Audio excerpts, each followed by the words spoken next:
Bismillahirrahmanirrahim. Assalamualaikum warahmatullahi wabarakatuh. Alhamdulillahirabbil alamin wassalatu wassalamu ala asyrafil anbiya'i wal mursalin khatamun nabiyyin Abil Qasim wa Abaz Zahra Muhammad wa ala alihi thayyibin at-tahirin wa man tabi'ahum bi ihsanin ila yaumiddin amma ba'd. Puji syukur kita panjatkan atas kehadirat Allah Subhanahu wa taala yang lagi-lagi memberikan taufiknya, hidayahnya kepada kita semua. Kita termasuk orang-orang yang diberi nikmat Islam dan insya Allah kita juga mendapat nikmat ihsan, insan dan nikmat iman. Salawat juga serta salam tak lupa kita haturkan kepada baginda Nabiullah Muhammad sallallahu alaihi wasallam sebagai rahmatan lil alamin, sebagai al-uswah al-hasanah, sebagai satu makhluk Allah Subhanahu wa taala yang jika bukan karena beliau alam dan isinya ini tidak akan tercipta.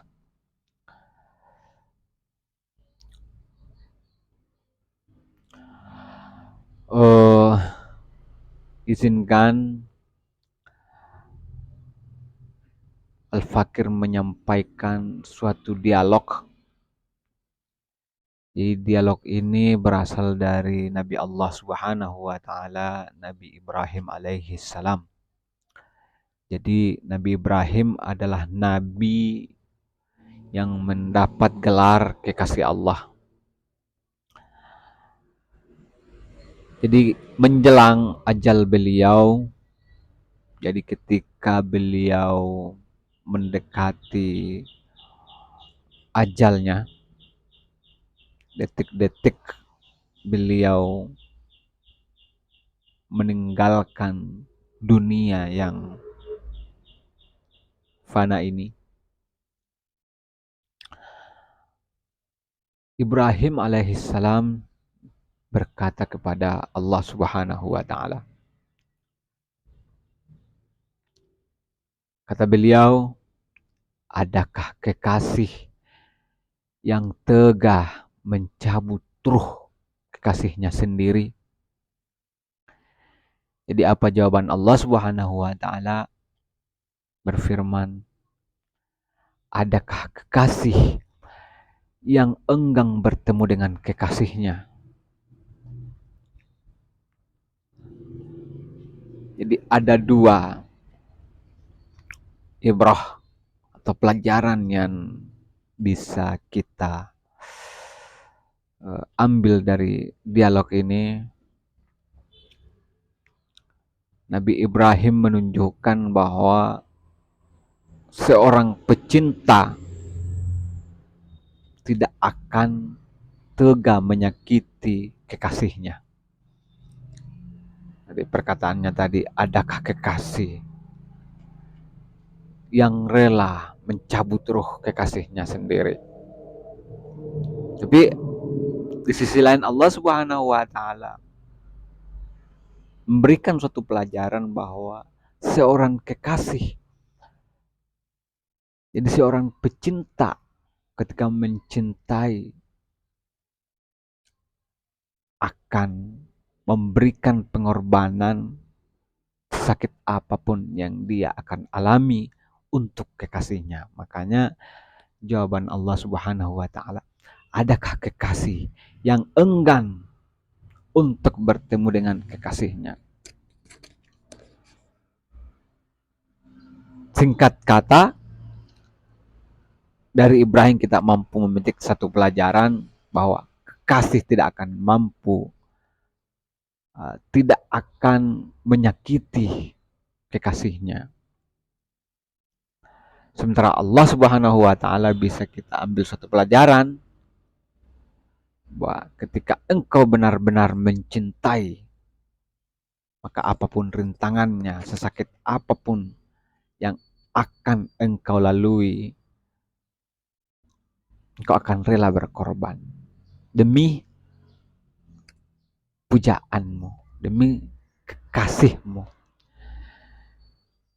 Jadi Kalau dilihat dari dialog ini ada satu dua perbedaan, tetapi sebenarnya begitulah kondisi para pecinta Allah. Begitulah kondisi para pecinta orang-orang yang mencintai kekasihnya. Dia tidak akan mampu menyakiti kekasihnya, tetapi di sisi lain seorang kekasih akan rela mengorbankan segala kesenangan-kesenangannya untuk kekasihnya. Jadi ini sebenarnya tidak bertentangan. Yang satu tidak akan menyakiti, tetapi yang satunya tanpa disakiti dia akan rela berkorban untuk kekasihnya. Jadi kalau di Mandar itu ada pepatah atau kalindada namanya, pitu butuh pitu sasi, oh, ulam bani nasawa melo sitarupa. Jadi artinya dalam rintangan apapun seorang kekasih akan rela berkorban.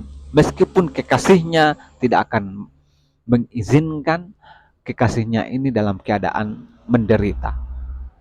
Jadi artinya kesimpulan yang bisa kita ambil adalah seorang pecinta ataupun yang dicintai akan sampai kepada makom ridho. Makanya Allah Subhanahu wa taala berfirman, irji'i ila radiyatan mardiyah. Irji' ila rabbiki radiyatan mardiyah. Kembali kepada Tuhanmu dalam keadaan ridho dan diridhoi. Jadi ini makom ridho. Seorang pecinta cintanya akan dikatakan palsu ketika tidak mencapai atau memiliki yang namanya sifat ridho di dalam dirinya. Ridho terhadap apa yang dia dicintainya, ridho terhadap segala apa yang terjadi kepada dirinya, dan ridho segala peristiwa musibah dan lain sebagainya demi kekasihnya. Jadi mungkin ini saja yang Al-Fakir sempat sampaikan.